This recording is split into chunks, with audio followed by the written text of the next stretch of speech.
do you think we may make decisions based off of some frivolous things? I guess I want to segue into this, and it's one of my favorite things you've done is the 3-wish thing, and you talk about height and other factors, like how we make these decisions that may be arbitrary, that don't really lead to actual relationship success. Yeah. So why don't we set up the kind of 3 wishes thing first, and then we can go to some of the frivolity we exhibit during partner selection.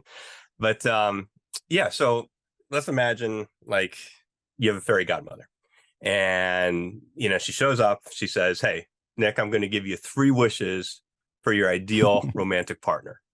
Well, great. That's fantastic. But as these fables go, you want to use those wishes wisely, right?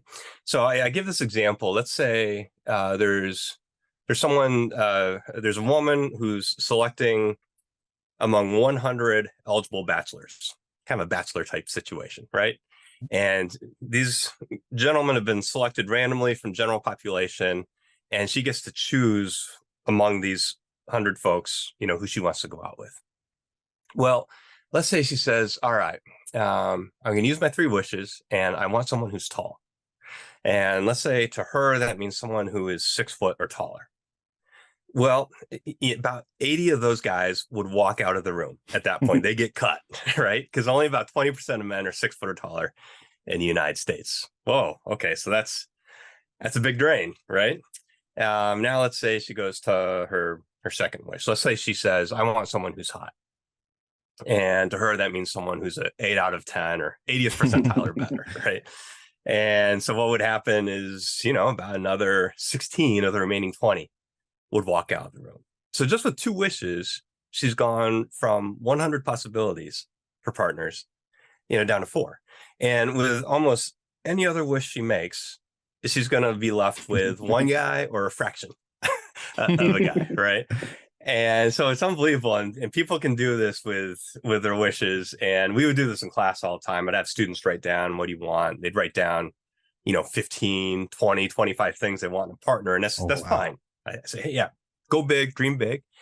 But then, I'd have people volunteer if they were okay with me having go through their list, and we would just see how their 3 wishes would quickly take them down to one person or a fraction of a person. So one of the main things people can do to improve their dating life, and I don't want people to settle. What I want people to do is I want them to get the traits and characteristics in a partner that are actually the most important to them. That's what I want. And so make a big list.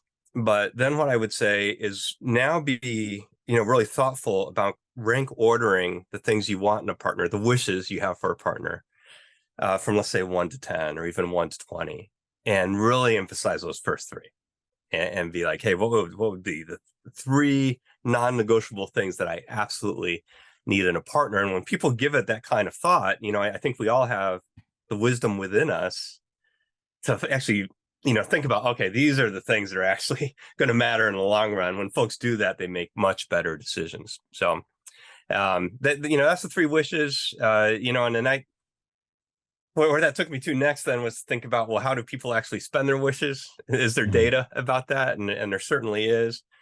One of my, favorite studies that we did for the updated version that just came out from some of the online dating stuff was a study of Hinge users. And I think it was over 10,000, Hinge users. And they wanted to see a number of things. But one of the most interesting things they found was how long do people spend on a profile before they swipe on it? And as you can imagine, the results were a little disheartening. Like 3 seconds? Yeah, a little bit less. Yeah. So less? Oh, I thought it was being conservative.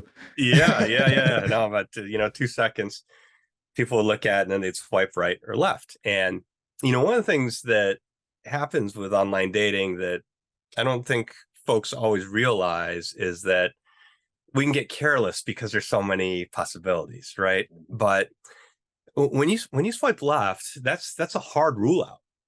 That means not only have you lost that person for whatever characteristics you were deciding upon, which is probably just the profile picture, right?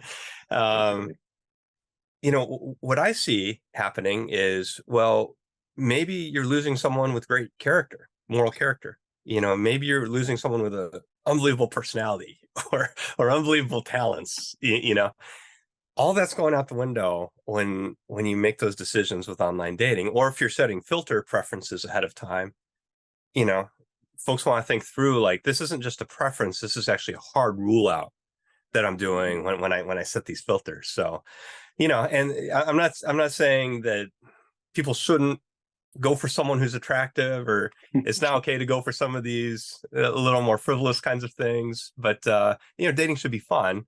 But at the same time, you don't want to let those kind of careless decisions get in the way of you getting what's actually really important to you.